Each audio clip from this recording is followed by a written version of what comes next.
Well, good evening and welcome to an evening with Off Piste as the Brass Avalanche Safety Foundation remembers the tragedy of 2015 with its first Bryce and Ronnie Avalanche Safety Day. I'm Tom Kelly, and I'll be your host this evening for an hour of discussion on avalanche safety, the work of Brass Avalanche, and a live screening of the film Off Piste, which has been seen by over 1 million worldwide. We have a very large audience joining us tonight, including national team athletes, avalanche safety experts, news media, and just interested skiers and snowboarders. And thank you all for taking the time to honor Bryce and Ronnie and to help spread the word on avalanche safety. We will also have a recording of tonight's discussion available tomorrow at brassavalanche.org. On Monday, January 5th, 2015, the lives of the Astle and Burlak families were forever changed. To their credit, they looked for ways to get past the pain by helping to educate others. And today, Brass Avalanche plays a vital role in the education of winter sports athletes. Steve, Cindy, Jamie, and Laura take great pride in being able to bring a message of safety to the next generation of athletes. To kick things off tonight, it's my pleasure to introduce the current chairman of Brass Avalanche. Steve Burlak is a longtime coach with Burke Mountain Academy, and he's used that platform of going around the country and around the world to talk about brass and talk about what it does and the importance of avalanche safety.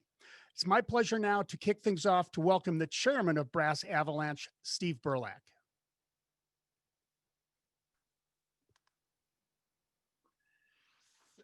Thank you very much, Tom.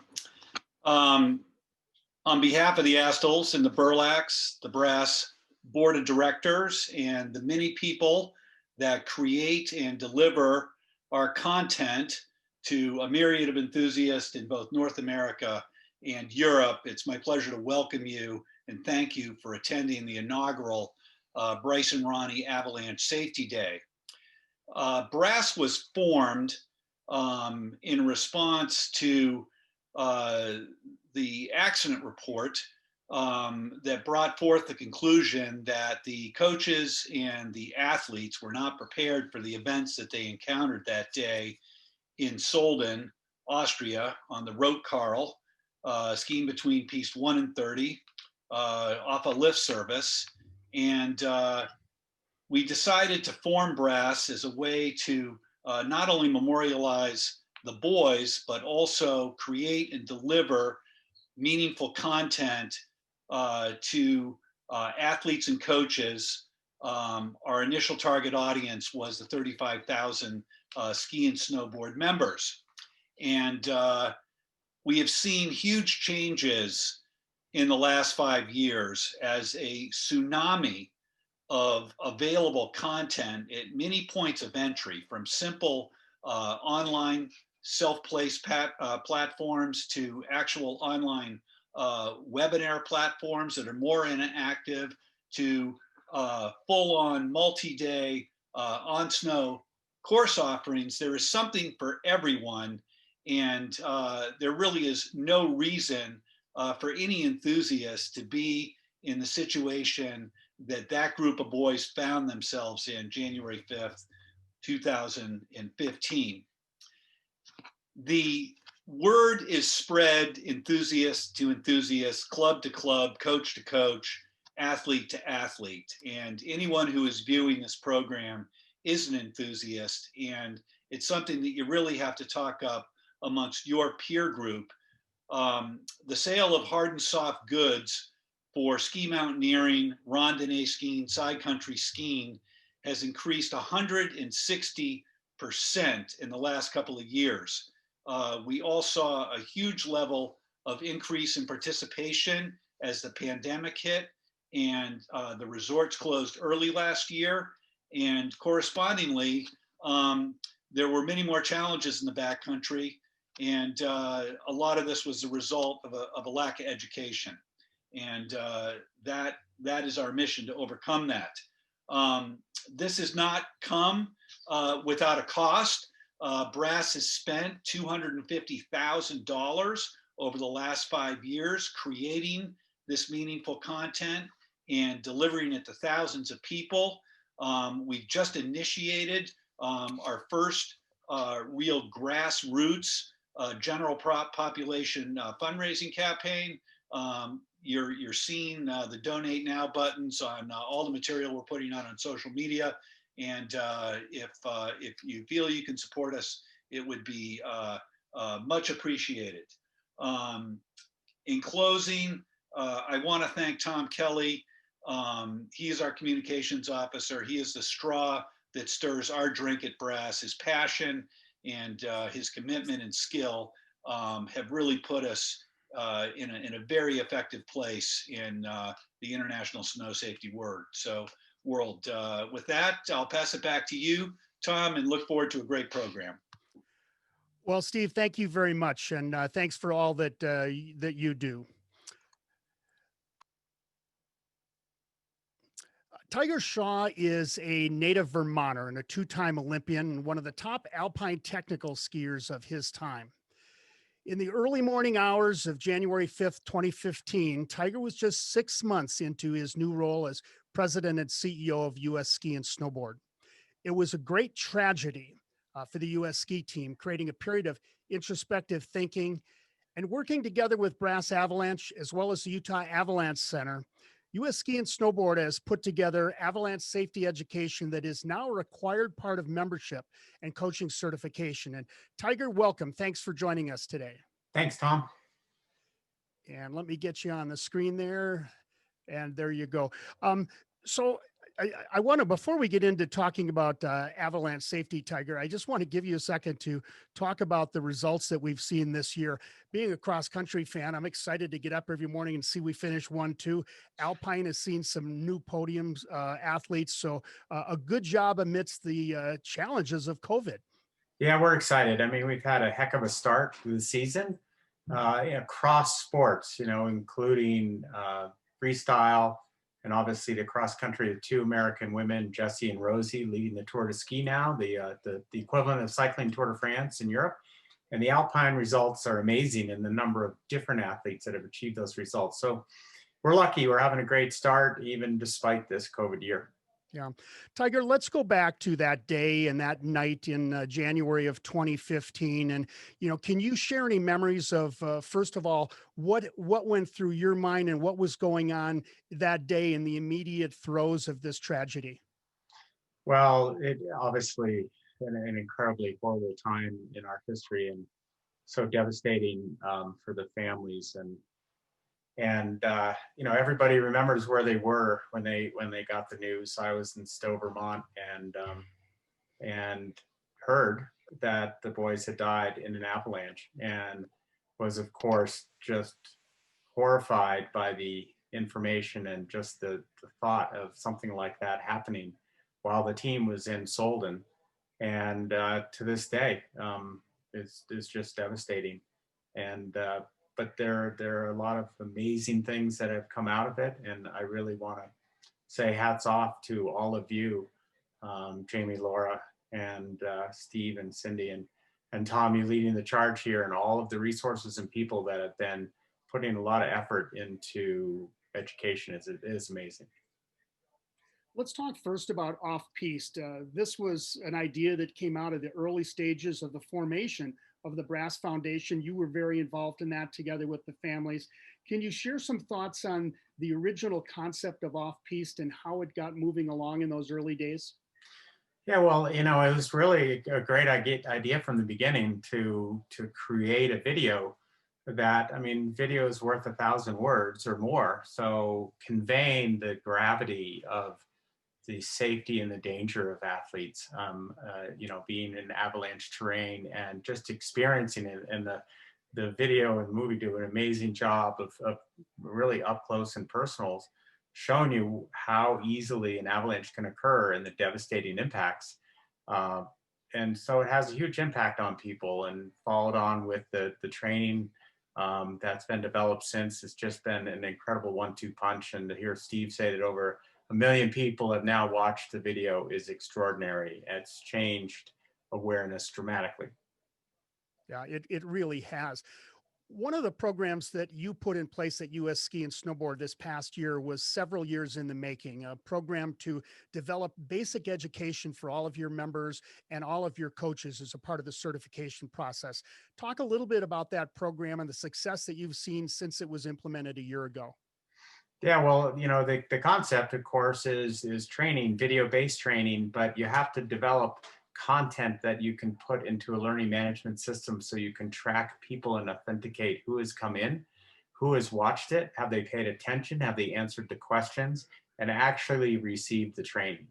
And collectively, with a lot of help from many who are on this webinar tonight, we're able to achieve that and to get that into our LMS system, and then also make it mandatory, so tying it into membership. And those were some pretty big IT hurdles for us, and we're excited that we were able to achieve it. And the result today is tens of thousands of people have been through that training. It's changed awareness a lot.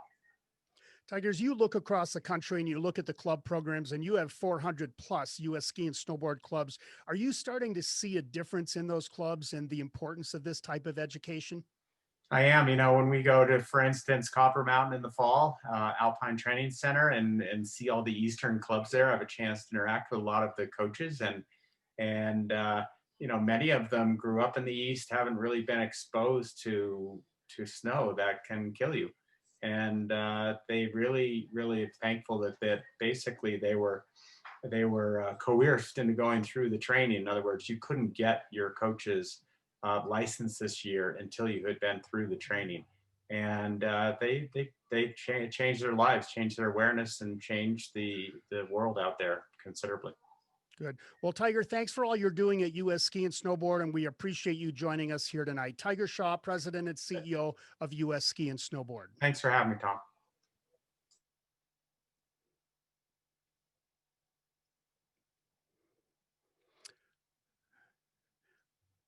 Okay, so now we're going to bring in a special guest joining us from Europe. As you'll see in Off-Piste coming up in just a few minutes, many marquee athletes like Michaela Schifrin, Stephen Nyman, and Ted Ligety, Bodie Miller were a part of Off-Piste in sharing their thoughts on the importance of this type of training. It's now my pleasure to bring to you from Reiteralm, Austria, Ted Ligety. Let's go to Ted. And good evening, Ted Ligety. Thanks for joining us all the way from your training camp in Reiteralm. Ted, how were your holidays? My holidays are great. I was actually lucky enough to get back home to Park City and hang out with the family, do some skiing at Deer Valley, which is fun with Jax. And yeah, it's great. The twins are 5.5 months old now, so they're really fun to be around, and they're, smiling, laughing, going, and Jax is skiing up at Deer Valley with me, which was fun. So it was nice to get back. I feel lucky that I was able to have a little break. Cool. Yeah, I know that you're globetrotting all over the place, and with 3 young boys, it's nice to get home.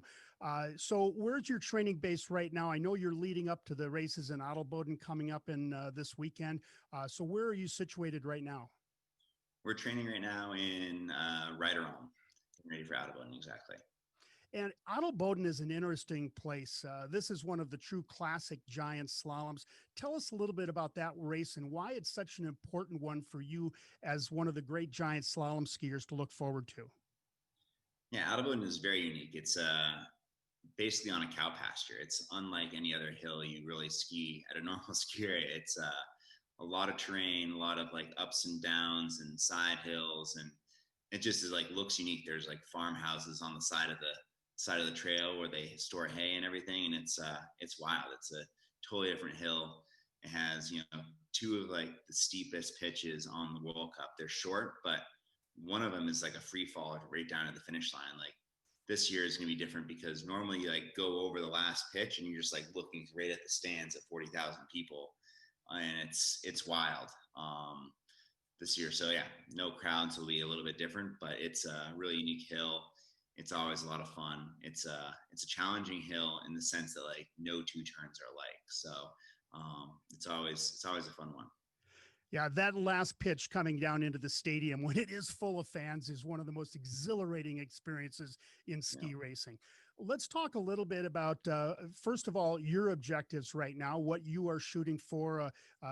Is the 2022 Olympics in Beijing, are they still in your viewpoint? Yeah, right now the goal is trying to go through the Olympics. Taking it still race by race, but at this point, yeah, that's kind of like I guess the end all goal. I definitely won't go past that, but you never really know. At this point in my career, I'm 36 years old, and right now just focusing on giant slalom. So trying to like strike this balance between skiing and spending enough time at home with the family as well. It's a tough balance, especially right now with having travel restrictions and all these things. But trying to spend as much time with the family as possible, and then also trying to ski at a high level. So let's look at your teammates. So I know that you have built a great legacy for yourself and for the men's team over the past 10 or 15 years. In the last year and this season included, you've really seen some of that next generation step up and hit the podium and hit the top, and must give you a great sense of pride to know that you've helped to pilot these young athletes to their success. Yeah, what Tommy Ford has done over the last 2 years has been awesome. We've been skiing and training together every day for the last 10 years. And it's great to see him come through and win World Cups, be on the podium now. Having the consistency he's having is awesome. Ryan Cochran Siegel also he's been like our GS guy that we lend to the speed team. It's having him on our group has been awesome. He's such a great guy. He has the ability to be amongst the fastest in the world in giant slalom. And obviously this year he's shown that like how important those GS skills are for translating to World Cup for that longevity. So it's cool to see him win that Super G a few weeks ago and get on the podium and downhill as well. And, I think there's going to be a lot more of those to come from him. So those two guys have been really fun to watch because those guys have been my training partners over the last bunch of years. And then, yeah, the rest of the team has been awesome. It's cool to see a bunch more girls beyond Michaela step it up in slalom and giant slalom as well. So that's been fun to watch as well.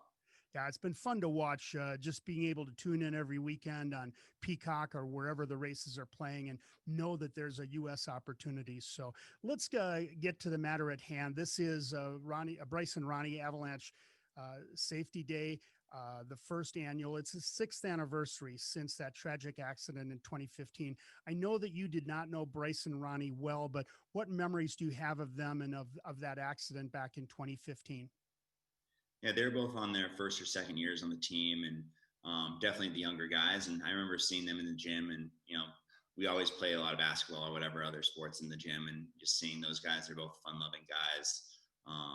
Everybody always spoke so highly of them. I didn't spend a lot of time with them previously, but it was tough when we heard that news. It was actually like right before the race in Zagreb, which is happening for the guys as well. So that put us in a bad spot for sure. And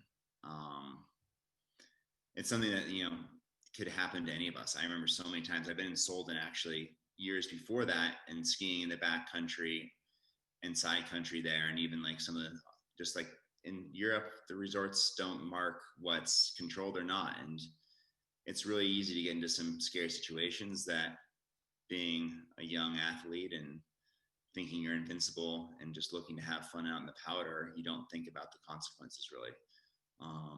So it's, I guess, to bring the light of what happened with them is really brought to the front of everybody's minds how important it is to have some snow safety, avalanche awareness, knowing what equipment you need, knowing to look at the forecast. All these things had become much more forefront for myself as an athlete, but so many more guys in the team.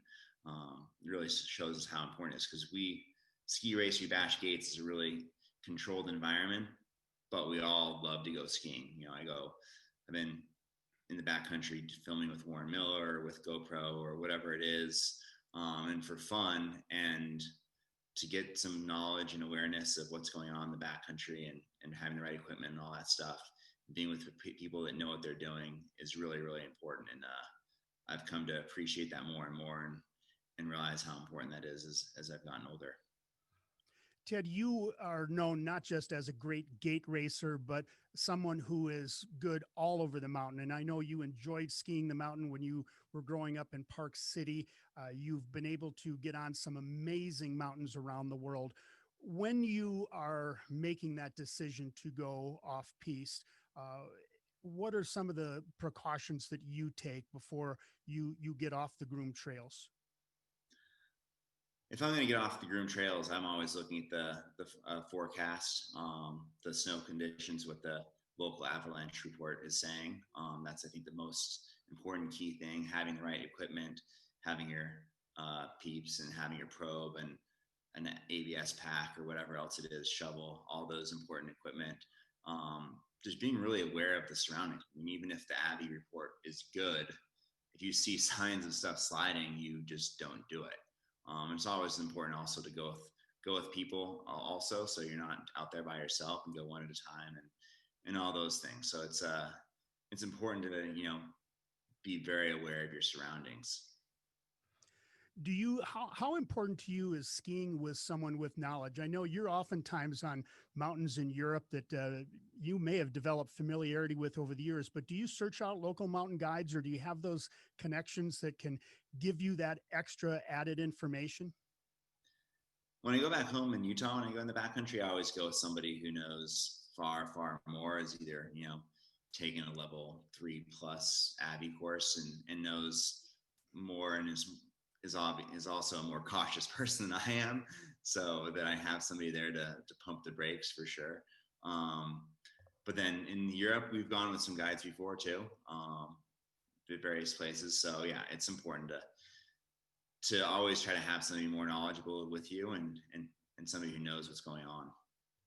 Since the accident in 2015, Ted, have you seen a change in the awareness of the athletes you hang out with, and the awareness down at the club level? Have you seen a greater sensitivity to this education?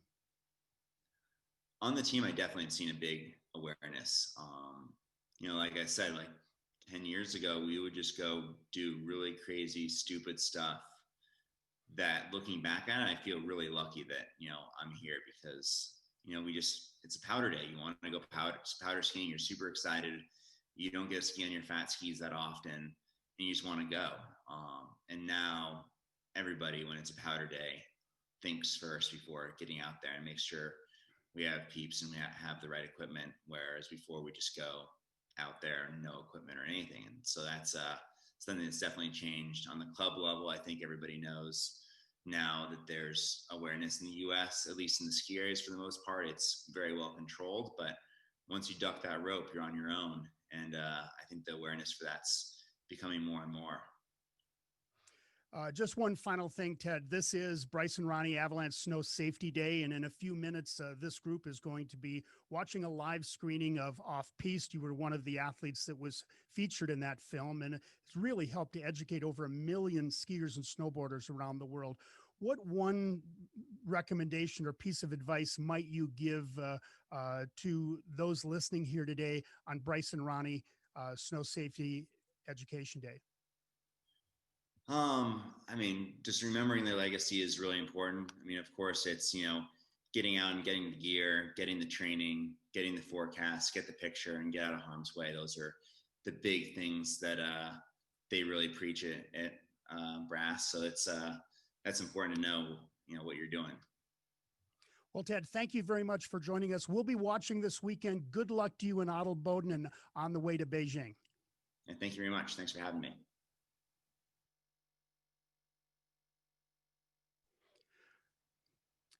And a thanks to Ted Ligety for joining us from Rotterdam. And you'll be able to watch him on Peacock TV this weekend as he competes in Adelboden. And we're going to move now to our education panel, and I will introduce each of them. And this will take us up to the showing of Off Piste. We want to first learn a little bit more about the accident and the resultant education. So we've assembled a diverse panel of experts to tell you more here today. And first, I want to welcome the longtime director of Utah Avalanche Center, who retired a couple of years ago, Bruce Tremper. And Bruce wrote the independent accident report on the 2015 accident. And welcome, Bruce. Yeah, thank you very much. It's really nice to be here, and it's so heartwarming to see what this has turned into all these years later after we first started working on, the off-piste film and this whole thing. And I mean, it's just amazing what it's turned into.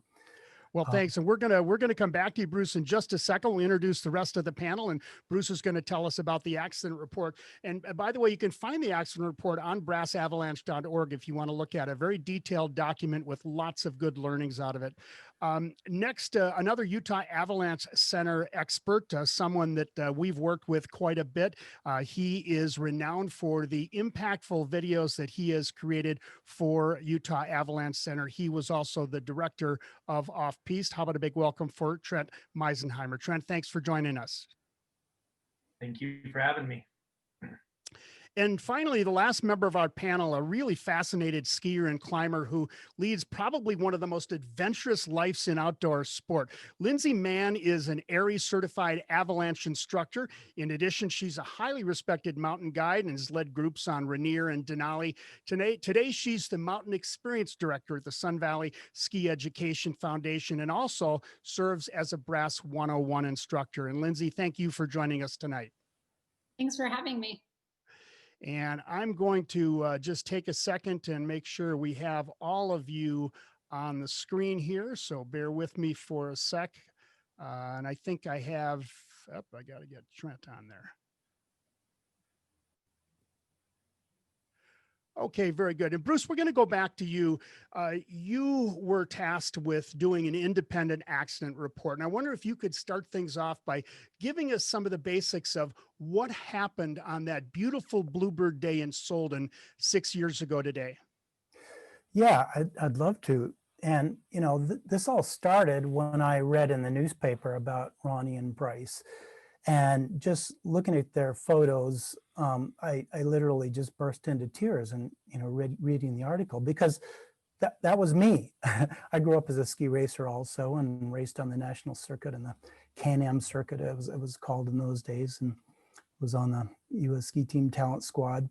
And I never made it to Europe, but if I had, I would have been just like those guys. I probably didn't know very much about avalanches in those days, and I could have easily made those same mistakes. And when I was just looking at them, that was me, and I knew that we had to get involved. And so that's how it all began. And it's just, like I said, it was just amazing to see where it ended up. But how it all happened is, this is their first time in Europe. And maybe if I can share the screen, I can put the photo of the avalanche on the screen. You should be able to share. Okay, and let's see. Can you see that screen, or is it? Not yet. I think I have to. There we go. Now we got it, Bruce. Okay, there you go. So, it was their first time in Europe.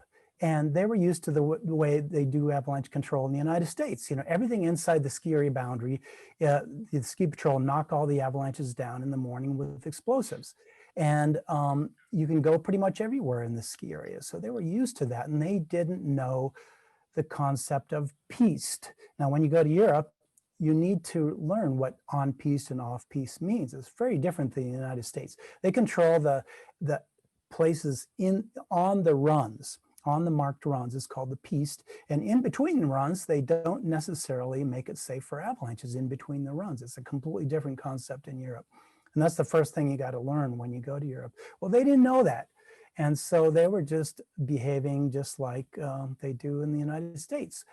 And so, big snowstorm came and the training was canceled. So everybody's out powder skiing and having fun. 6 of them, were skiing along, traversing. I'm not sure if you can see the cursor on here, but they were traversing along with 6 of them. And then they looked down and they could see this road beneath them, which was another piste, and they were on a piste up here that they had just left. But this area in between the two pistes, of course, was not controlled for avalanches. There was avalanches going on that day, but they just assumed it was okay.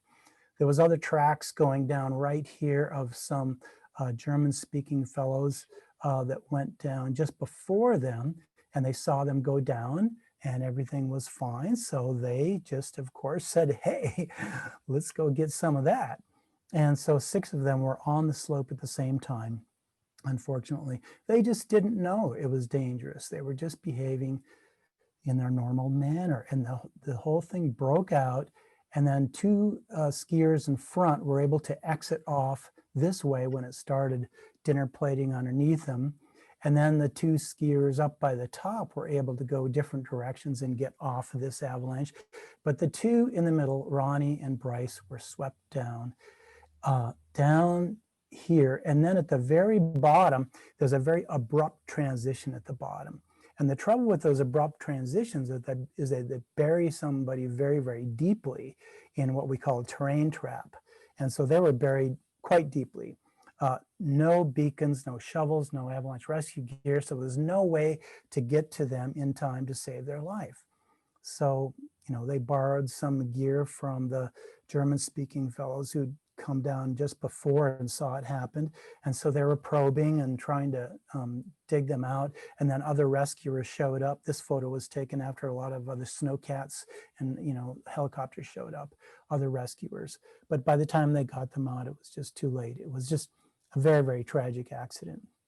So anyway, go ahead. Yeah, just one other thing I wanted to check. Can you give us an evaluation of what type of an avalanche it was, and what was it that actually caused the situation that resulted in the avalanche? Well, it's very similar to what we've got going right now in the West. We've got a very thin snowpack, and it's composed of a lot of very weak, faceted snow near the ground, like it was there. And then they had a little bit of ice crust capping that off. And then they had a big snowstorm on top of that, which overloaded it.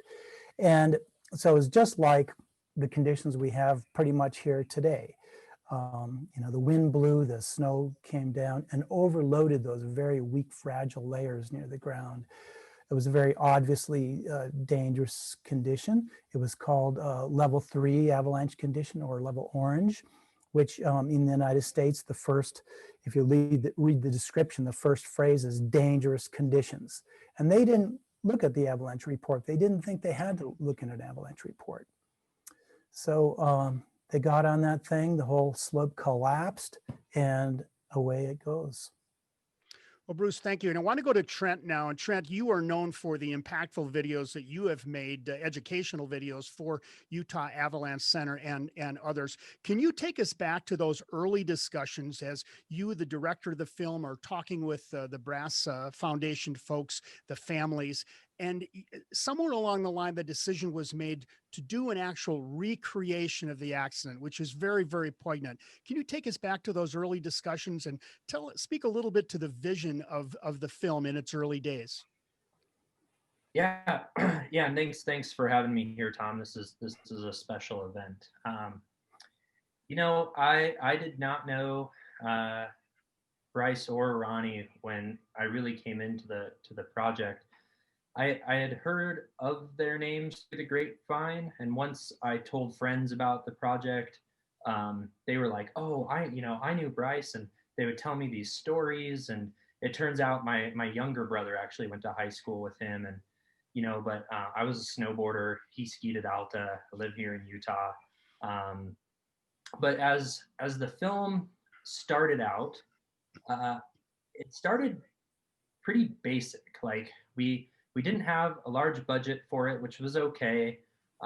We really just started out with some interviews, and then, much like the creative process goes, just many iterations come, and then, somewhere probably 3 or 4 months into making the film, we decided a reenactment or a recreation of the avalanche would be pretty powerful, or it could be powerful. That was our hope. To the problem with avalanches too is if you don't deal with them often, which you shouldn't because they're dangerous, but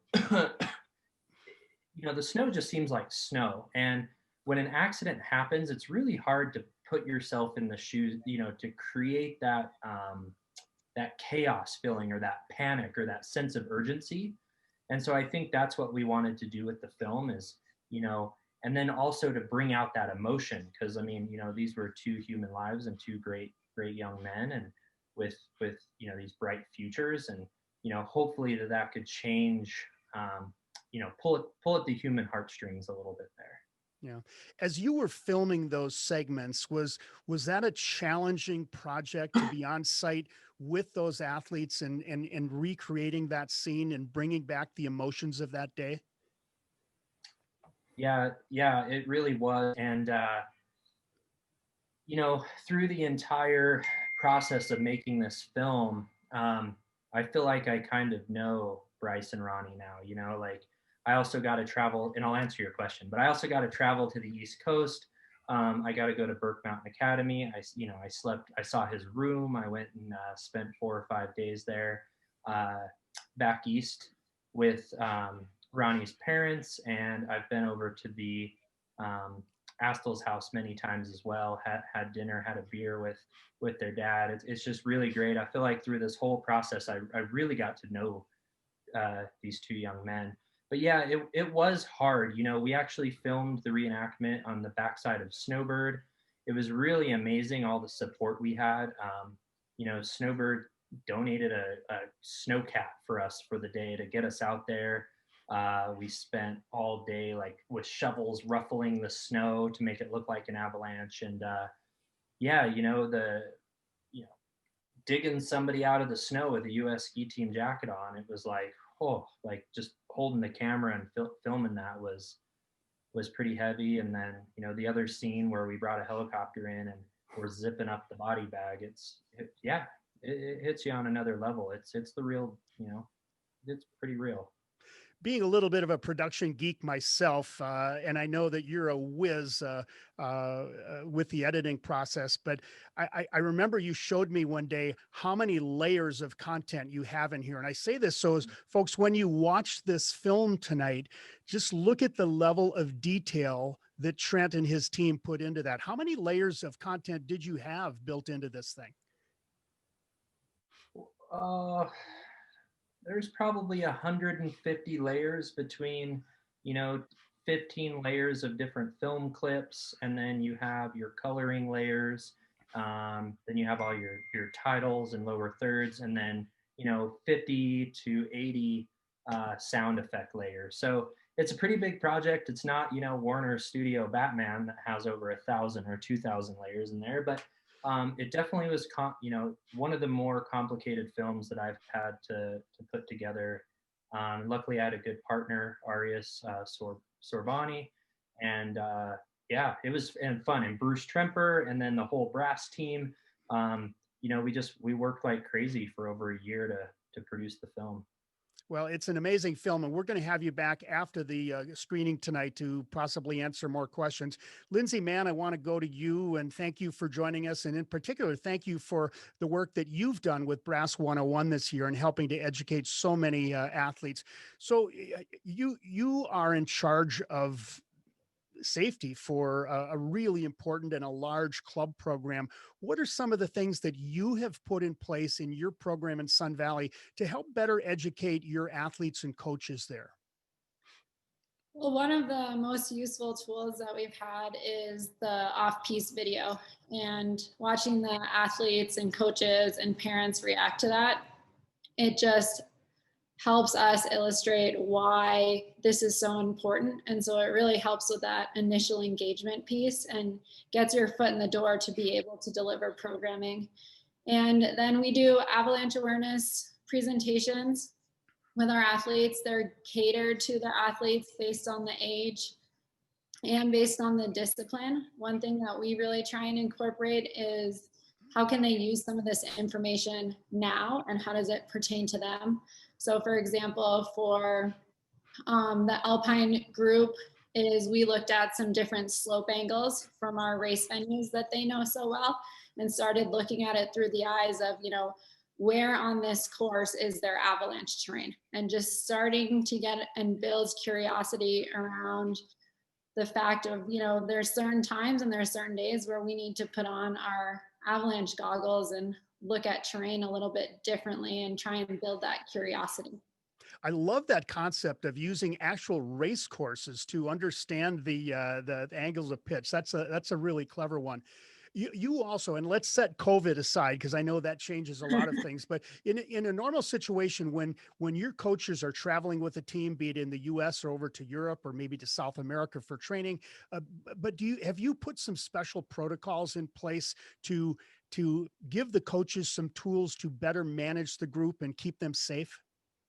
Yeah, and some of it's, you know, a little bit more casual. And I think the like big improvement that I've seen is some more of the casual conversations that are going on. And then more of the formal things that are going on is obviously we have, you know, more guidelines that we can rely on from US Ski and Snowboard, as well as to just talking to our athletes that we do have going over to Europe and to their coaches. You know, here's some things that you need to go going over there. Here's some resources for you, and to help support in that way. And then just having people to ask questions to. I think that's one of the other biggest things is now they have a resource that they know that they can go to help get these answers. And I think that's gone for sure beyond Sun Valley. I think obviously Brass and other avalanche centers have noticed that too, is I think that, you know, anecdotally, when I'm on the hill at a race or just in the office, is I have more athletes and more coaches asking questions about the avalanche forecast or having conversations about it. And in my experience as a coach, you know, those conversations weren't happening, you know, when I first got into coaching 10 plus years ago. So it is cool to see the evolution and the curiosity coming from, you know, all different ends. I want to build on that evolution, and I asked Tiger this earlier, but how things have changed. And I remember, I think it was 3 years ago, you came in and gave a coach's presentation at the U.S. Ski and Snowboard, either Congress or the coaches program. And I think it was reasonably receptive audience, but are you finding that things have really started to change now in the last couple of years in terms of coaches and athletes alike really looking for this information and asking the right questions? Yeah, and I live in Sun Valley, so I most prominently interact with the Intermountain Division. And Chad from the Utah Avalanche Center and myself gave a presentation, yeah, it was 3 years ago. And a lot of coaches came up to us after and said, you know, we want to include this in our programs, but we don't know how. And since then, you know, I followed up with a lot of those coaches. I know that the Brass Foundation has as well. And so now they have access to that. I think potentially in years past, it was something that they might have been interested in, but they didn't know how to access it. And so that being able to speak at a forum like that gave us a good starting point to continue to build upon. And I know I've helped give presentations with the help of other local avalanche instructors to different teams throughout the Intermountain Division when they've come to Sun Valley for camps. Well, Lindsay, thank you very much for all that you do. And I know that you're available if there are any other coaches or anyone out there that wants to reach you. How can they reach out to you at Sun Valley? Yeah, the best way to get in touch with me is probably through email. And that's just L and then my last name, Mann, at svsef.org. Well, Lindsay Trenton Bruce, thank you for joining us in this panel discussion. We're going to ask you to stick around after the film. We may have some other questions, but I want to now bring in Jamie Astle. And Jamie, by the way, and I hope he talks to you about this, is coming off an annual adventure that is done on this day to kind of bring friends together. And Jamie, welcome. And we'd love to have you say a few words and introduce the film Off Piste. Yeah, the film Off Piste was created as a reenactment of what happened because we felt that was the best way to get the information out there. And it also has a lot of things for introduction to information that you need to have before you go out in the mountains. It's super hard to watch. Matter of fact, I don't watch it because it's too intense for me. So, but it's going to get you thinking. And like tonight, like Tom just said, I was at the top of High Rustler. Every year there was over 50 kids there tonight, and they get together, and it's a lot of local kids. And I'm talking kids that a lot of them are very knowledgeable. You know, they have, a lot of them have area 1, 2, and 3. But you know, one of the things that I said to them was that each person, when they, sometime in their racing career, they're going to get in danger. And one of the things that is very important is that doesn't matter what group you're with and how great this group is that you're with and how knowledgeable they are, you need to know what's going on. You need to be accountable for yourself. You need to check what's going on, and you need to educate yourself. A lot of these kids that are in Little Cottonwood Canyon, they're going to ski with other people in different areas, and those people may not be as knowledgeable. You have to know what's going on. From talking to the other kids that were involved in the avalanche, you know, they had no idea that they were skiing in an uncontrolled environment. So, but it's your responsibility to get educated on the place that you're going to ski that morning. You check the avalanche report. You make sure that you have everything. It may be a no-go. You know, it may be that you're not going to ski that, but I can tell you, you don't want to die. And what it does to your family and friends, they'll never be the same. So this movie is gonna grab at you. It's intense. Well, Jamie, thank you very much, and thank you for joining us tonight. And with that, let's take a look at Off-Piste.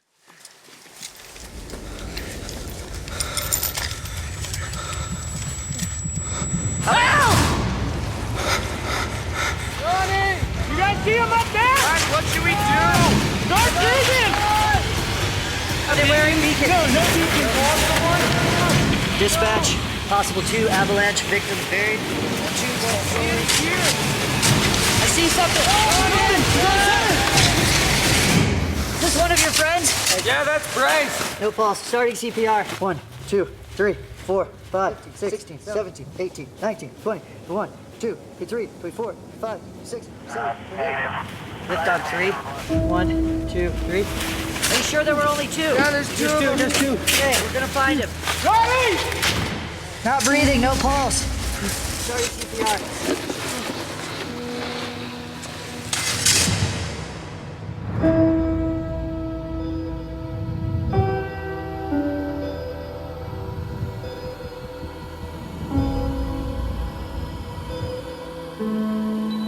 Can turn deadly in a matter of seconds. It's hard to believe that such a tragedy could happen. The accident has left many in the skiing world in shock. Tragic news tonight as 2 elite skiers training for a spot on the U.S. Olympic team are killed in an avalanche. Rescue crews from Solden were on the scene immediately with multiple helicopters. Our thoughts and prayers are with those who are apparently lost in this specific incident.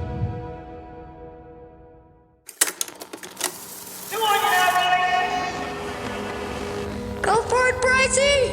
Who are you? I'm Bryce Astle. How does the gangster chains play into effect in your slalom skiing? Pretty aerodynamic.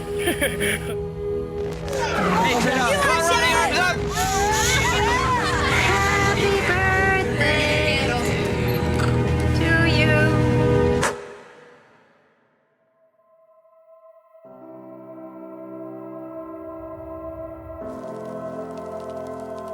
I was shattered, and I know everyone around me was too, and can't even possibly imagine what it was like for the families. Losing Bryce and Ronnie was a huge hit to the U.S. team.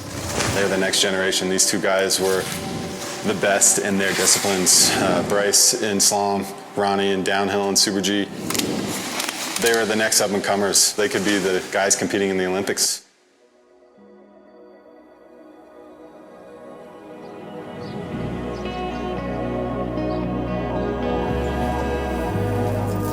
This is the famous smile because he had just won U.S. Nationals Juniors.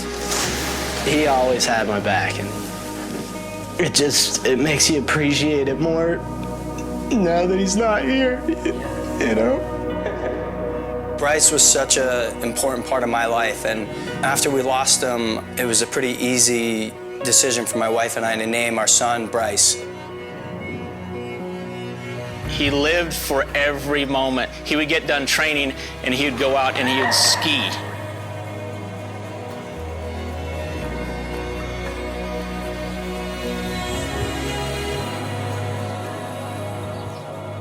And this is a card that we made up at the time we lost the boys, and it has Bryce, so amazing on skis, and Ronnie in his element going 70 miles an hour through the air.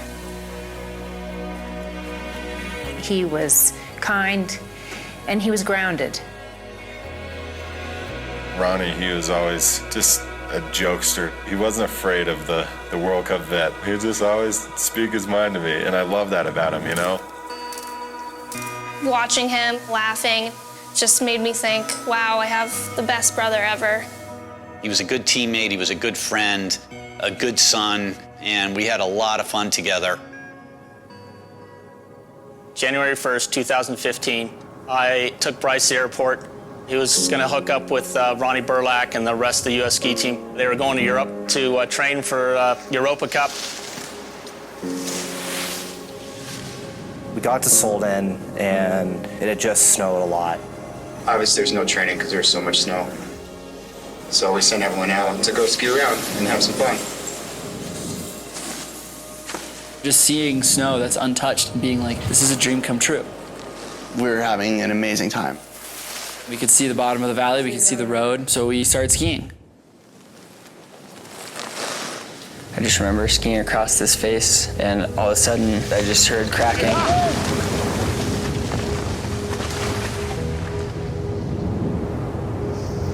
Everything underneath me started moving. I saw Bryce, and I heard him say, oh shit. I never even saw Ronnie. We stood there, and we watched them go. Nothing made any sense.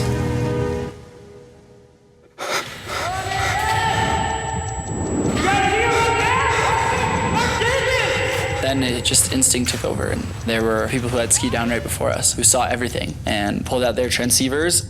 Are they wearing beacons? No beacons. No avalanche equipment.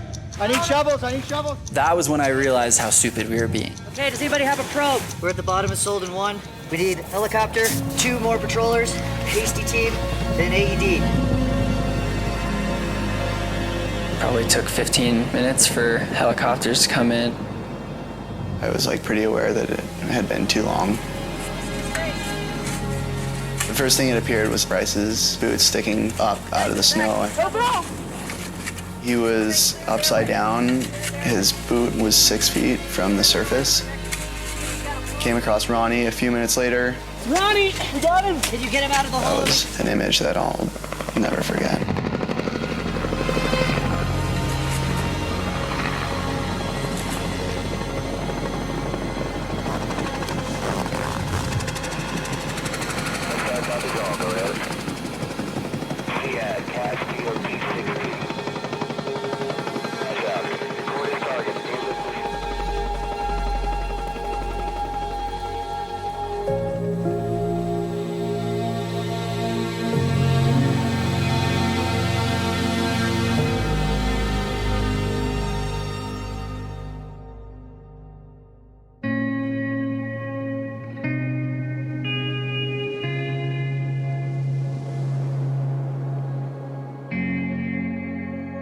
The concept of riding up a lift, skiing on a trail, and we're in danger, that did not exist in any of our heads. The coaches and the boys did not receive any orientation or any training regarding the dangers of skiing in Europe versus skiing in North America. None of the young men in that group knew the difference between on and off-piste. Off-piste in the United States is defined as out of bounds, going through the gate, going under the rope. That's not what the rules are in Europe. When you are off the groomer, you are off-piste. In Solden, the day before the avalanche that killed Bryce and Ronnie, there had been heavy snowfall and strong winds. What that did is it put a lot of weight on top of the snowpack, which was fragile. Once these skiers got onto that slope, it couldn't support the additional weight. That weak layer fractured over a wide area, and that slab came crashing down. It produced debris that weighed almost 7 million pounds, the same as almost 10 747s. It takes all of 20 minutes to learn and to be educated. You want to make sure you're prepared. There are 5 points that are always really good to remember. You want to get the gear, get the training, get the forecast, get the picture, and get out of harm's way. First, you need the gear. Going in the backcountry, you need a beacon, a probe, and a shovel. And unfortunately, that day in Solon, the boys did not have that. I would have done anything for rescue gear, especially a shovel. You can always increase your chances of being searchable if you're unlucky enough to be caught in an avalanche by having Reco reflectors in your equipment and clothing. Getting the gear is useless if you don't know how to use it. You've got to get the training. Take an avalanche class. If we would have taken just one class, we would have known not to ski down that terrain in the first place. One key thing you're going to learn in every avalanche class is that you have to check the forecast every time you ride. None of us checked the forecast that morning. It would have taken just 2 minutes on the gondola ride, and none of this would have happened. So when you're out on the snow, you gotta get the picture. And what does that mean? That means pay attention. Are you seeing recent avalanches? That's by far the most important clue. That's like Mother Nature screaming in your ear. If we had known it wasn't controlled, we 100% would not have been there. Finally, get out of harm's way. What that means is only one person is riding the slope at a time. We were breaking one of the simplest rules. In some ways, it's a miracle that all 6 of us didn't die. Once you get to the bottom, you need to get out of the way. That way, if somebody else in your group triggers an avalanche, you won't be caught. These 5 simple steps everyone should know about, and everybody should be trained in. Coaches, parents, athletes, administrators of the program. Everything that we did could have easily been prevented. I wish I could say that I couldn't have done anything to save their lives. That's just not true. Anytime you have a major accident like this, it causes a ton of introspective thought. We realized that we really needed to look at it from the top down, bottom up. How can we make sure everybody's more educated to avert and reduce the chance of anything like this ever happening again? That's why we at Brass are creating avalanche education specifically for coaches and athletes. We're also creating snow safety policies to be followed by ski racing groups. Ski racing is definitely a dangerous sport. But what we're going down is a really highly regulated area. You have all the fencing, you have the snow prep, you have all these things that are out there to keep you safe. When you get out there in the backcountry, there's none of those luxuries. For the people who assume that just because they know how to ski terrain or they know how to rip down a mountain because they ski downhill, it's a very different beast. Don't let this happen to you and your family. Get educated, get out there, so we can keep skiing for Bryce and Ronnie, so their legacies live on.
a very impactful and poignant film. We apologize for the difficulties at the start.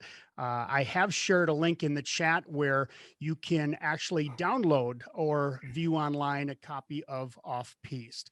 I want to bring back in our presentation panel right now, and Bruce, Trent, and Lindsay, if you could fire up your video cameras. We have a couple of questions I think some of you can answer. And first of all, Bruce, we had a question. What was the pitch at the on the slope where the avalanche occurred?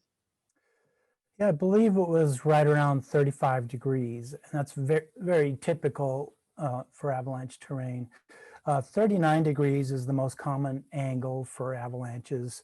That's the bullseye, and then plus or minus 5 degrees from that, either steeper or shallower, is where almost all avalanches occur. Cool. And then we had another one about the availability of avalanche safety and instruction. And I know that it is in huge demand this year. Just a few notes about BRASS, and then Bruce, Trent, and Lindsay, I'll turn it over to you for some thoughts on where people can go today to get some education. Our BRASS 101 programs generally run in the fall. We do record those. It's 90 minutes, but it's something that you could easily watch yourself or play for a group. And all of those are available at brassavalanche.org, and you can download those and show those as you wish. But what other thoughts do any of you have on where people could go to get some additional education, be it online or in a webinar form? Trent, do you want to handle that? Sure. Yeah, outside of what the U.S. Ski, well, I worked with the U.S. Ski team on developing some online e-learning modules for this ski team. You can go to knowbeforeyougo.org or just kbyg.org. And there's actually like 6 hours of free online learning right there. It'll walk you through kind of all the steps, and then, you know, ultimately you need to take an on-snow avalanche class. I think, you know, that's been covered, but I think that's the most important, is learn from somebody who's certified to be teaching on the snow. You're going to get your beacon in your hand. You're going to learn how to, you know, perform a successful rescue. And more importantly, you're going to learn how to avoid avalanches altogether. But I would say, as far as like your one-stop shop, knowbeforeyougo.org is a good place to start. And then, you know, the internet's pretty powerful these days. If there's something in those learning modules, you can always Google it, YouTube it, and it's amazing. There's always a video of somebody explaining something about the snow out there. Bruce Tremper's book is also another great start. Lindsay, any additional thoughts from your perspective? I would just add on to that too, that reaching out or looking at your local avalanche forecasting center. A lot of them put on, you know, either donation-based clinics where you can get some in-person learning even in this COVID time. So that's a great way to take it from the online portion that Trent talked about into the field. And then I think one other additional resource too can be, even if you can't get into an avalanche course, but maybe booking a guide for a day with a group of your regular touring partners and asking the guide questions. You know, we as guides and everyone on this call, we're very interested in the snowpack, and we enjoy talking to people and discussing our decision making that we use in the field. Thanks. And then just one other follow-up. Go ahead, Trent. Can I add one thing to that, Tom? Yes. Lindsay, I think that's just an awesome point. I'm actually an avalanche forecaster here in Salt Lake City, Utah. Every year, my dad and I love to travel to Rogers Pass in British Columbia, where we do 7 to 10 days of backcountry skiing. And, you know, the first thing I do is hire a guide for the first 3 days. And I'm an avalanche forecaster, but, you know, that local knowledge, what they know about the snowpack, where they're at, they, you know, we can get up into the mountains quicker and safer, and they know the routes and they know the terrain. I'm a big fan of hiring guides, especially out of your local areas. Really good point. We are at the end of our time right now, and I want to thank everyone for participating. I'm going to call on Steve Burlack here to give us some final closing comments. We will have a copy of this along with a clean embedded version of Off Piste up on brassavalanche.org for you tomorrow. We appreciate your support. If you did feel this is good education and valuable for you, please tell a friend, and also go to brassavalanche.org and punch the donate button to help us so we can continue to bring you programs like this. Steve, would you like to share some closing thoughts for us? Sure, Tom. I'd like to thank all of the panelists. I think everyone that watched tonight could see the tremendous passion and connection these people have, not only with the accident that took Bryce and Ronnie, but building out a community of snow safety enthusiasm so that we can grow this sport in a responsible way. And that's really our mission, creating more opportunities for people to enjoy the Outback safely. Tom, again, thank you for organizing this. Tremendous platform, and be safe out there, everybody. Good evening. Great. Thanks everybody for joining us tonight. Stay safe, and we'll see you out on the slopes.